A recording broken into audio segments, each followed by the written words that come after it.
debacle, and it's just with Puerto Rico, like, how do you guys perceive these things? I guess I'll save it for the show, though. Or we're going to just do it now and then put it on later? Let's do it now, man. I mean, I think it's a really good place to start. I mean, you asked me that question, what do we think about it over here, my friend?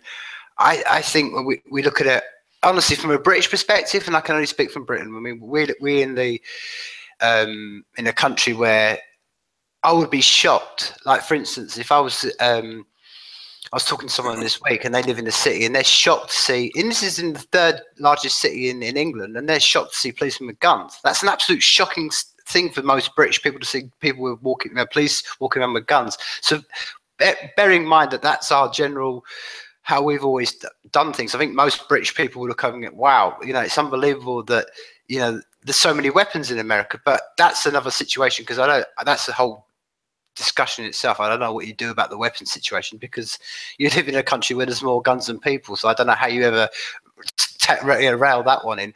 But dude, I'm more fascinated because obviously since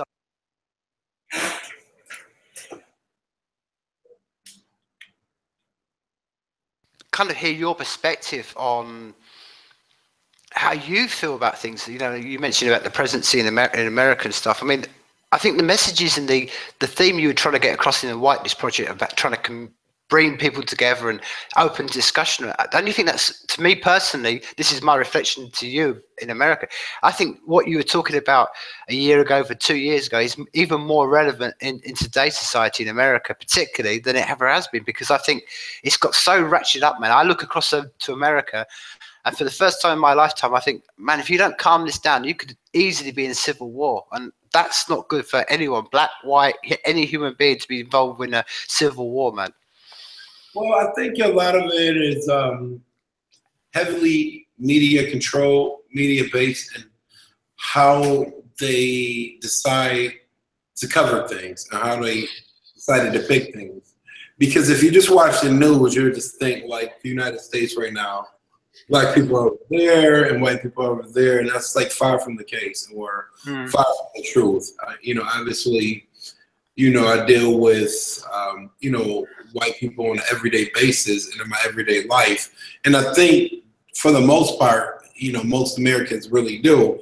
And when you see the line is being drawn so thick, that just goes into the propaganda and kind of feeding on those small, not like-minded individuals kind of playing off on Trump, and just like the hatred, the bigotry, and just like, it's good ratings. Let's just be honest. So, that kind of gets people going. And if I can get 1 million people to leave comments, that's people going to a website, that's people tuning into the ratings, the TV broadcast ratings. So a lot of it is going to, like, we don't care about the divide and the consequences that it has, because it's all about profit. And that's where the United States has really faltered in standing up as being, like, trying to be like the greatest country. And that's really where we failed, because we actually put a dollar sign before principles and values and morals. And it's kind of sad to say, especially me being a Black American, even history, that, it's very blatant. And I'm seeing it's beyond racism. And it's beyond that. It's just, even down to the food, and to the food we eat with heavy processed food, and everything is all about money. It almost seems like we don't care about our people anymore, and it doesn't matter about white, black. It's about that, rich and poor, and that elite, and that 1% kind of thing. So, and I just had a conversation with a buddy of mine just on gun control. Now, I don't know the laws out there. Well, what are the laws on guns out there? You can, right, in the UK, you can own guns in the sense of shotguns, firearms, but it's so heavily regulated. I mean, you have to go a long way to find anyone with guns. Now, don't get me wrong, in certain parts of England particularly, there's gun shops and stuff, but again, it's for a start, there's no carrying in the streets. Like I say, the police don't. There's very few police have guns in our country. So just generally, they're very hard to get hold of. You have to jump a lot of regulations, a lot of hoops. and then it's just black market, and then that's in its own essence of where people get their own weapons from. But that's just a general stance in this country. It's nothing. I mean, everything. It's kind of almost the polar opposite where you live, my friend. It's kind of hard to believe, and I just wonder. Maybe we dropped the ball on this a long time ago, and now it's just coming into fruition. Just with Vegas, I'm just at a loss for words for that. And not only am I'm sad and I'm extremely hurt, but I'm just really embarrassed for, obviously the country I live in, I represent, and, regardless if I'm black or not, I've been to Africa. It's not like I'm going to Africa and they're like, okay, hey, you're African. No, I'm an American. So it's like, it's being stuck in this place where almost as a country where I'm from this place, I'm in this country, and I almost feel like sometime we're ousted or we're not a part of it. But it's not like we don't have a native tongue. It's not like, okay, well, let's go back to Africa. Well, I've been to Africa, and guess what? They're not saying, okay, welcome back home. Or in a sense, but it's like, I'm not African. I'm going to be classified as American to the day I die. And that's just something to realize, where it's not like if a person comes from Ireland, lives in the United States for a while, or even an Irish person, they still have their home country. Like, I'm from Ireland, or I can go back to Ireland and still be treated as almost like a native, because that's who I really am. With African Americans, it's, we got to figure this thing out, because it's like, we're classified pretty much as black. And, kind of in retrospect, it's like, okay, that's just like a color, but what is that? No native tongue, no, no common denominator as far as religion is concerned. We don't know our, I guess, official religion, being that Christianity and all that stuff was kind of put upon us during slavery. So it's like, it's a really pivotal time for black Americans right now, especially going from the transformation where Obama, where it was just all about diversity, inclusiveness, and bringing people together, and just having all kind of different kind of groups work together. Here it is with Trump, where it's almost like it's encouraged, like the separatism is encouraged. So, my film is coming at a very critical time, and I think even for generations to come, watching my movie will give you a good sense of where we're at right now as a country. And, I completely concur with everything you say, my friend, and I really do hope, and in the essence, that your film does highlight that, because I in concurrence with what you just said, you're absolutely right. All this is completely, a lot of it is a media, and it's all, that has never changed in my lifetime, man. It's always been the conquer and divide issue. That's why the media loves those stories. They love to highlight the violence and the worst side of us as human beings. But I think and I'm fascinated to know, really what your thoughts just generally on this are. I mean, kind of, speculating and thinking on what you just said about, the native tribe, or having a common denominator and stuff like this. Well, with all this at this moment, and how we are, where we are in the world right now, don't you think that?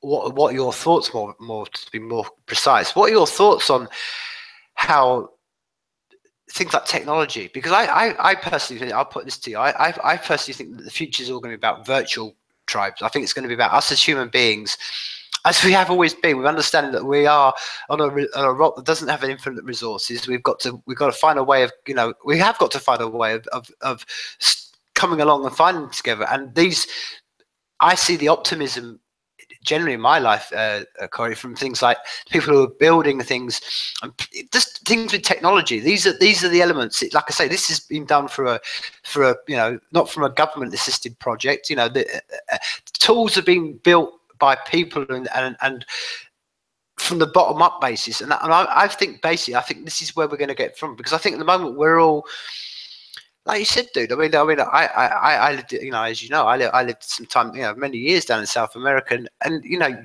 okay, I was happened to be born at a certain part in history on a part of the rock over here. I had no choice over that. And it's these flags and these countries that we're all associated to are accidents of birth.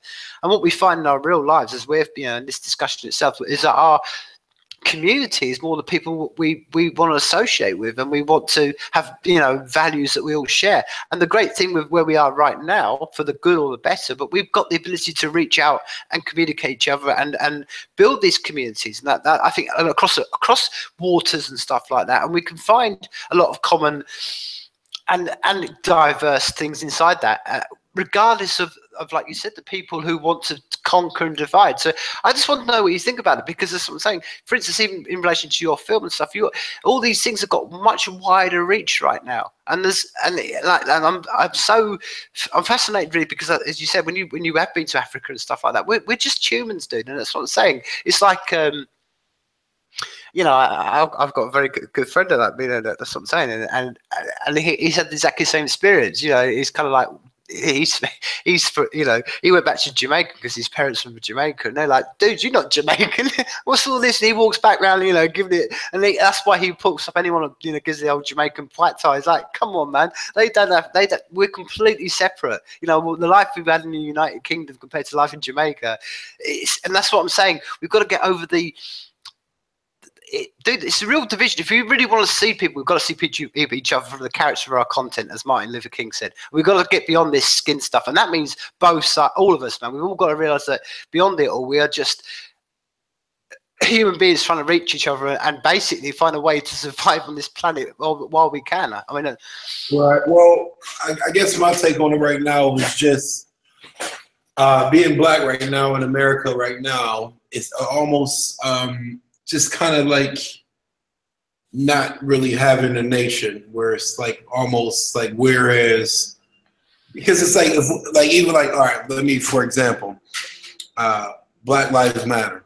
Mm-hmm. The fact that offends people in the United States goes to show you I guess the unbalance, because it was like, if cops were being killed at a high rate, Chinese people would be killed at a high rate.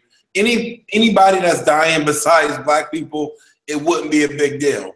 So if it was all dogs matter, or cats matter, or Chinese matter, or police matter, it wouldn't really be a big deal, because if people are dying or something is happening at an alarming rate, it needs attention. So if black men are being killed unarmed by police, Black Lives Matter at that point at alarming rate is something we should address and attention to, and not offend. So even with Kaepernick taking a knee, and that's like it actually drives me crazy that that's like the forefront, and it's one of those things where that is actually bigger than Sean King being shot by the police, or I can go on, and I'm thinking about Eric Garner in New York games, like all these situations that's happening, that's going on. Someone taking a knee in the NFL has a bigger impact than the actual act itself, and that's like, whether you stand, whether you kneel, I understand. I love our country. I love our military. Have tremendous amount of respect. But this is the things that got laws changed, and people were going crazy when Rosa Parks refused to get up off the bus. But that's the kind of revolution that needs to happen for people to take notice. And then it's like, 50 years down the line, okay, now she's a hero, or, these people are heroes because they're going against the resistance. And that's what we're seeing happen with Kaepernick, and we're not really understanding what a change or revolution is from just taking a knee. And it's not just to disrespect the flag, the fans of the NFL itself. It's just to show recognition to what's going on. And I wouldn't have a problem, if there were white men being killed, I would be against that. If black police were just killing white men unjust, rampant, and it was, all white guys matter or whatever, I will be with it, because I'm against people losing their life on regardless to what the scenario is. I'm against people dying. I'm against people being killed. I'm against violence, you know? So regardless to what brought us here, we need to be here to show recognition. And that's just the problem right now in the United States. It's just, you know, if you say something against, or if you're speaking up for a cause, you know, you're almost like oust. Like, you get what I mean? Like, me having like kind of black pride or saying something against it is me being like anti something, or I'm like anti-white, or like, and it's crazy. And it's really crazy. And it's just like, whenever you speak up on something like this, you know, you can lose, like, you know, you got NFL guys losing endorsements. Like, and like, it's kind of crazy. And I feel like the same people that speak up against, oh, Kaepernick shouldn't be taking a knee, or those should be the same people that's speaking up against the injustice, because then we will have a bigger impact. You get what I mean? So if you can bring people out to, you know, start talking about a certain scenario, a certain situation, why can't those same people speak up against the injustice that's going on? And then we won't have to have Kaepernick take a knee, because, you know, a big percentage of the United States feels this way, and we're standing together. That will actually alleviate a lot, right? Mm-hmm. And it's like, I don't know, it's just such a double standard here. You got Tom Brady, something like simple, is not going to visit the White House last year when Obama was in. And now you have black NFL players that play for the Patriots. They don't want to go visit it. And now it's this big, huge debacle. And I'm just so tired of arguing and have to prove my point and how it is to be a black man in the United States and trying to explain myself, when all you have to do is walk in my shoes and then you can understand. So it's like me trying to tell a white female lesbian on what kind of discrimination she receives and how she should deal with it. How can I tell her how to deal with it, or how she needs? You get what I mean? Mm-hmm. And that's the main thing. You got white people telling black people how they should stand up to a certain injustice that they're not even dealing with. And I think that's the first problem in itself. You shouldn't tell anyone how they, you know, to protest or how they should stand up to something. You should just kind of respect what they're going through. And even if you disagree with some of the methods, as long as it's nonviolent, why do you care? Exactly. Why do you care? Why do you care? Honestly, I would not have a problem with a white NFL player taking a knee because he's pissed off, sad, angry, hurt, whatever the emotional thing he's going through. I would not have a problem with it if, you know, Polish people were being choked out by police, or, you get what I mean, or Native Americans are being wiped out again, or whatever maybe happened, and then they're taking a stand. I would stand with them because I would respect their cause and respect their right for human life without arguing. And I'm sure someone can watch this, and even with the comments and people going like, this is the internet where no accountability. I can just call you whatever, you dumb, stupid nigger, and it's over with. No repercussion, no nothing, and go back to my life pretending I'm not a racist and still in my everyday life, like, you know, everything. It's too much closet racism, and if it's going to be like that, I would rather people just come out and stay that way. And, you know, and I think the silence in it is a bigger killer than someone blatantly calling me a nigger or having something derogatory to say. It's to see that unjust and not say nothing at all. And when it is time to say something, and you know for a fact, well, you watch this video and this guy definitely shouldn't have been killed, but you don't say anything. Mm-hmm. Kaepernick taking a knee, now I'm gonna go and say something. That's just the problem. And, you know, and with all the people that's talking, I can never explain it the right way. Anything I say can be broken down and deciphered and this and that, and now it's a debate. Now no one is listening, and now we're going like this, and we're going to be in the same situation we were in 1964. Yeah. I completely concur, and I think one of the similarities, my friend. This is why I think it's good to have these conversations, because we're divided by, you know, an ocean and thousands of miles. For instance, I can give you exactly the same sort of reflection that's happened in the last year over here. We had the Brexit vote, which is basically the British people asked whether they were, want to leave the European Union. Now, obviously, that went that way, and it was a complete shock to the establishment. And from the moment it happened, anybody even dared to come up and say they voted for Brexit was a racist. They were this, and it was like you just said, that reflection you just talked about.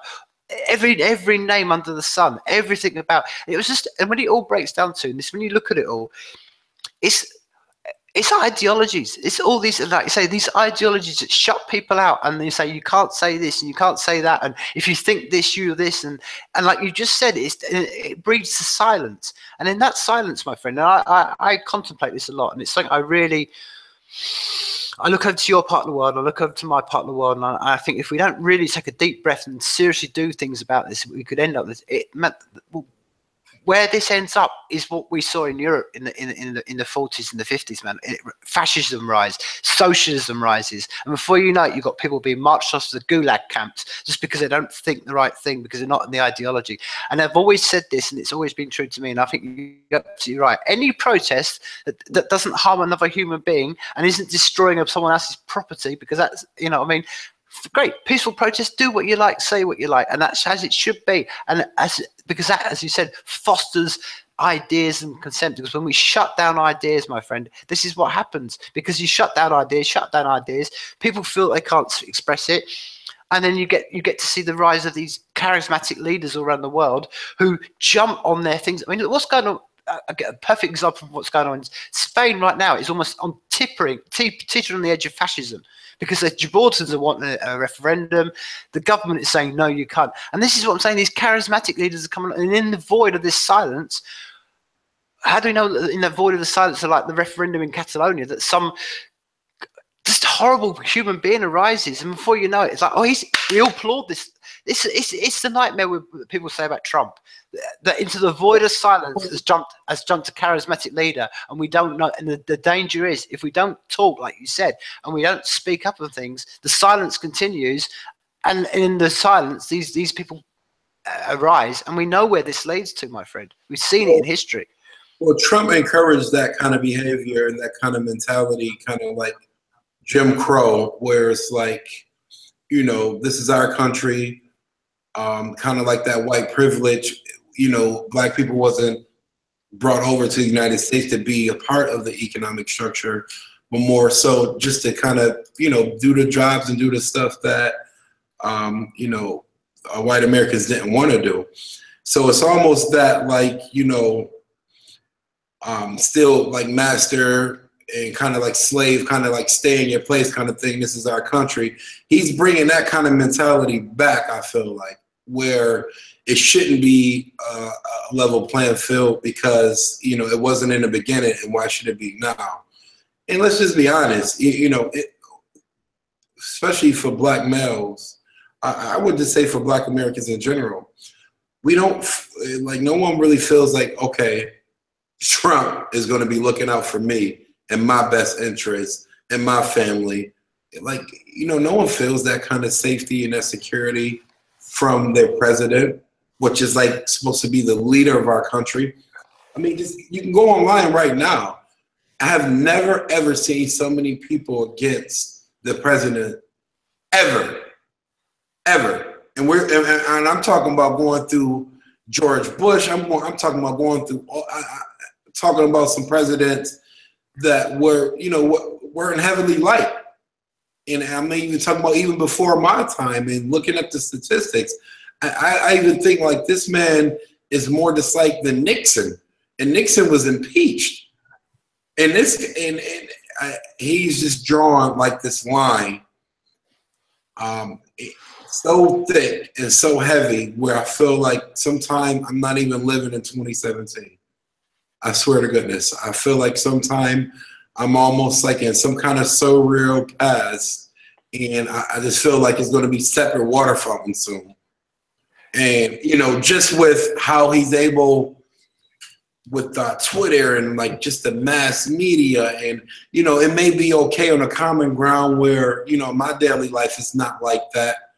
But if the masses people are thinking it is, and people in Nebraska or Nashville, maybe living where it's not a lot of blacks, they really think this is the way the United States is on a 24/7 basis. This is what's really going on.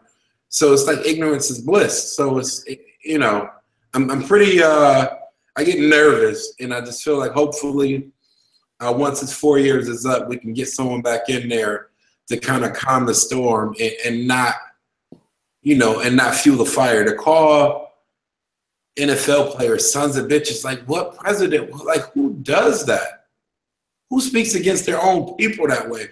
Who speaks against anybody that way in a professional manner? I'm far from the president, but I'm a filmmaker, and that's like me speaking against other filmmakers that maybe have different views than me. When I call them sons of bitches, what am I in 3rd grade? Like, what is this?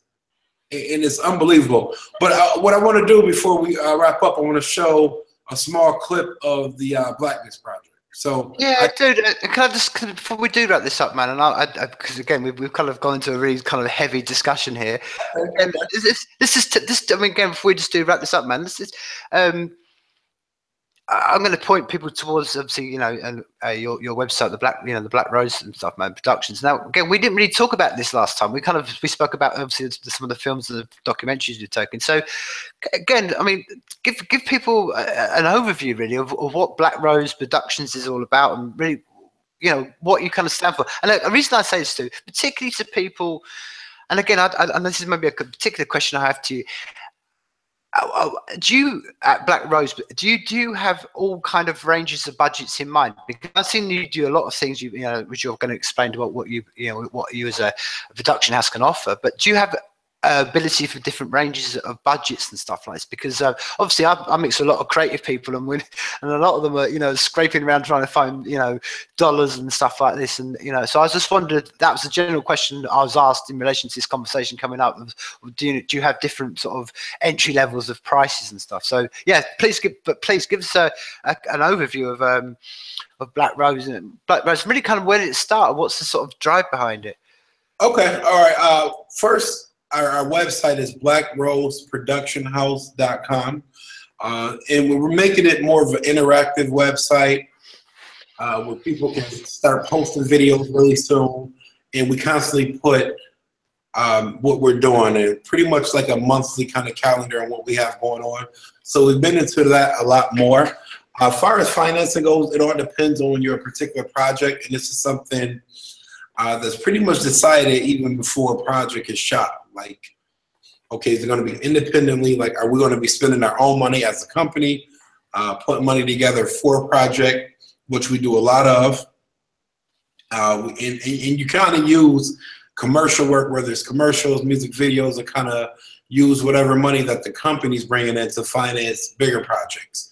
So kind of, one hand wash the other. So you work really hard to kind of get that commercial work base, and you use it for all your creative project, which we have feature films. We have scripts written for the next 5 years, and it's just putting out for what goes on at the current time. And you can use that to pitch your script, a mock script, or a pilot series to executive producers that are putting stuff out like that. So if it's like something with like Vice TV or Revolt TV, and you're speaking up against protesters, that would be your lane. So you got to kind of figure out your lane, and whatever budget that you have, get as much as you completely can with whatever budget. Mm-hmm. So if you only have a $5,000 budget, you don't try to shoot an entire feature film on that. Maybe you shoot a few scenes. You shoot a few scenes, and you have everything really well written. And when you can meet with these distributors or executive producers and say, okay, this is how I want it to look, this is the script, and this is what we're going for. You have like a package where it'll make it a low-risk investment. Like, okay, these guys have their stuff together. Let me open up a budget for $1 million, $500,000, whatever it may take. So you can't just go to someone, which a lot of people seem to do and seem to think that's how it works. I have an idea. Okay. All right, now pay me for my idea. No, you got to put in the work. and kind of show what you're capable of, you know, as a director, as a writer, as a producer. So at Black Rose Production House, you know, I've been in the business since 2005, so I got a pretty firm grip on even before I shoot something, where I'm going with it and how I want to market it. And as far as the Blackness Project, it's more of a educational, entertainment kind of piece, but we're tackling really, really strong topics, which really opens up for like college Q&A, you know, Netflix, doc style, or even like a Vice. So it fits in all these different categories that I had in mind even before I shot it. So my advice to emerging filmmakers and you know, filmmakers that are looking to get projects green lit, you got to really do your homework and do your research. And executive producer doesn't necessarily mean they have to be in the film business. You can meet a successful person in a restaurant business and they're a success. And if they're willing, it's all about an investor's mentality. So even if the guy owns a restaurant and he's willing to invest with you, you know, you have everything, you know, pretty much to a T, where you don't want to lose this guy money. And even if him breaking even and even making some money, that would get your next project lit. So I try to have a success rate on, you know, getting everyone's a return investment. I wouldn't take anyone's money or even ask, you know, to get a project greenlit if I thought we're going to be spending all this money not to make even a fraction of it back. So, you know, we're very meticulous, very creative with our projects. And if, you know, anyone is looking for commercial work, national, international, you know, we travel everywhere to get that done. And, you know, we got a really nice space here in New York. Perfect. Well, like I said, before we do wrap this up, Korey, because you're going to show us the clip and stuff which you can queue up. But again, just a couple of things. Let people know where they can reach out to you if they want to find you on Twitter and social media. And secondly, I'm going to leave you with the final thoughts, really, man. What if you know, if you want to wrap up this conversation, or a final thought for people listening, what would it be? Just having forums like this and taking the time to really listen. And it's almost, we're at that point right now.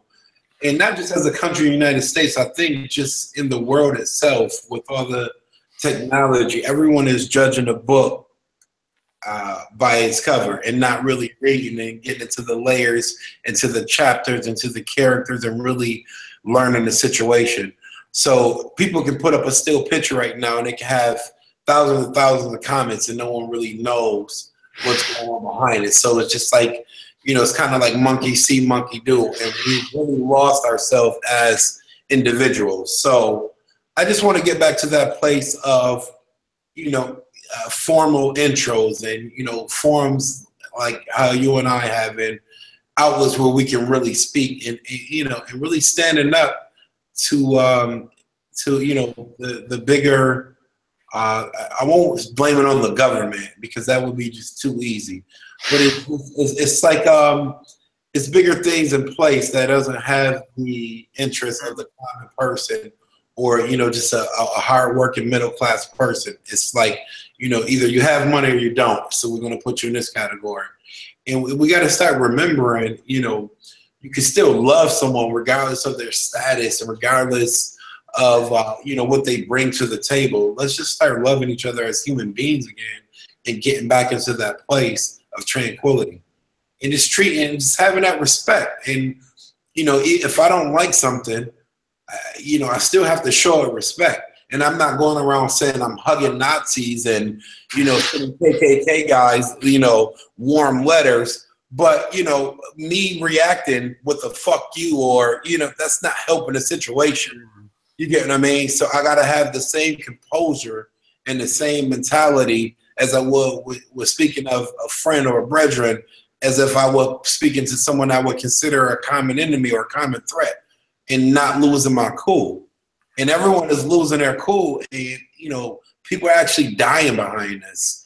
So, you know, we got to take the time out, and, you know, it may sound a little Pollyanna-ish, but we got to take the time out to really get back to our human spirit and our kindness for each other as human beings. So, you know, I'll have a little bit more to say. I'm going to show you this really quick, and I can stay on a little bit longer.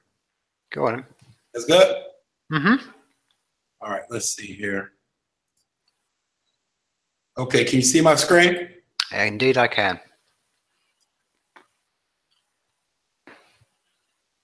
The barbershop is a gathering place. It's our corner, our palace, our parliament, our Mecca, our sacred place, where we gather to talk politics, sports, and even race, especially race. About business, right? About money management, how to not do this, how to not get your credit messed up. That's gonna change your whole life. That's gonna change your whole dynamic of a culture. Invest into the investment. It's so small. You buy one house, you collect that money. Next year, buy another house. And so forth and so on. My mom with this, don't have no mental people. I got mentoring each other. Honestly, 200 or 300 years of being told that you're not even a person, maybe you're 2/3 of a person, and then you're told that, well, you're no good because the tables are set against you. It's not a level playing field. It's never been a level playing field, and that's stupid too. Anyone who believes that the only way I can feel good is to put somebody below me, that diminishes all of us, but they just don't know that yet. I'll be so glad when... Okay, let me get back here. How'd you like that? Man, that was perfect. So, do you want to tell us a bit more about that? I'm actually here with Ryan House. He did the sound and the composer for the film. We're actually on the live show now in London. So yeah, that's Ryan House. Oh, hi, man. Good afternoon, good evening, Ryan, all the way from Scotland. How you doing, Denver? Good, how are you? Good. I was just going to say to Korey, so maybe give us your thoughts and your reflections on that clip, man. If you did you were involved in it, what was your experiences of it? Well, you know, we've been working on it for a couple years now, and it was always at that point where, okay, it's a great time for it to come out now. And then like something else will happen. I think the problem is right now, just with the current state of the United States, it's actually too much content. So you got to make like a decision and a cutoff point because something is happening, especially revolving on race, just, you know, a bit far too often. So I just had to, you know, kind of get everything that was going on and then make a decision like, okay, this is when we have to cut it off. And we kind of cut it off after Trump was elected, which will be pretty much like almost like the ending of the film with him getting into kind of the current state where we at now as a country. So, you know, it has the ups and downs, but overall we're pretty happy with the final project. So just to before we do wrap this up, my friend, have you got any sort of release dates? Any kind of what's? No, we still gotta wait around. We submitted to Sundance. We submitted to Berlin, Germany, Revolt TV, and also Tribeca. So we just gotta kind of wait and kind of see if we're accepted in some of those bigger festivals. But if not, we're already ready to kind of get lined up to try to get distribution. Perfect. Well, as ever, it's been a really insightful conversation. And just on my little kind of, you know, this wrapping up really what the kind of theme of this conversation is about. It's something you said quite eruditely earlier on, Korey, when you said about we've got to find our own, come together, find our own, knit our own communities. And I think that's to me one of the drives, you know, as you know, now I have to put this shout to you because you've been one of the, you know, served as great inspiration behind building in 99. And it's exactly this whole idea of what you just spoken about, that.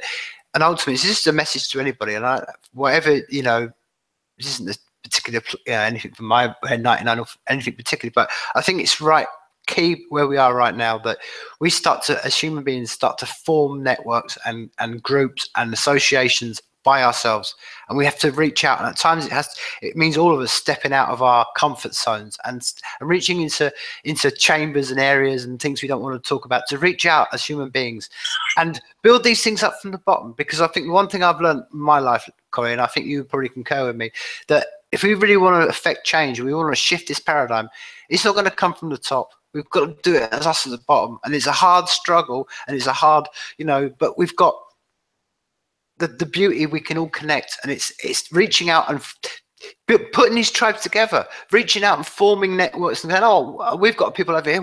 And just building bridges." And I think, if nothing else, the more, as you said earlier on, Korey, we need to, in the world, and it seems so kind of basic and common sense, but we need to build bridges rather than shouting, as you said earlier, at each other at the top of our voices. Because in the world where, like you said, right now, we've all got the tools and the ability to reach as many people as possible with like the internet and social media, instead of using that tool just as a microphone as kids in the playground to scream at each other, we should use the tools that we've been given. And this is the great thing between differences. You mentioned Rosie Parks earlier. We've got these tools, man.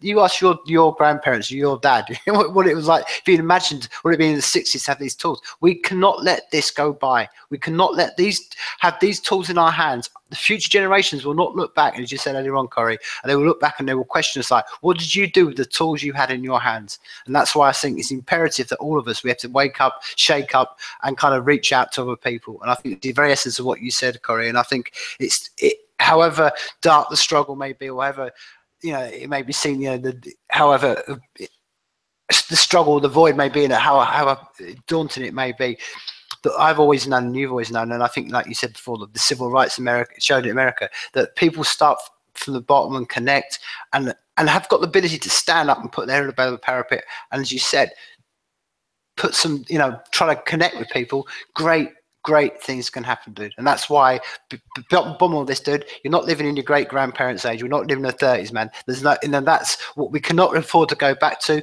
But for that not to happen, that slippage, it takes all of us as individuals to stand up and not just rely on somebody else to say, "Oh, they'll do it for us." Sorry, that's my. I appreciate it. And once we get the film circulated, I always said I'll be there to visit you. So I'm still holding true to that. Once I get this film out and kind of out to the masses, I'm coming.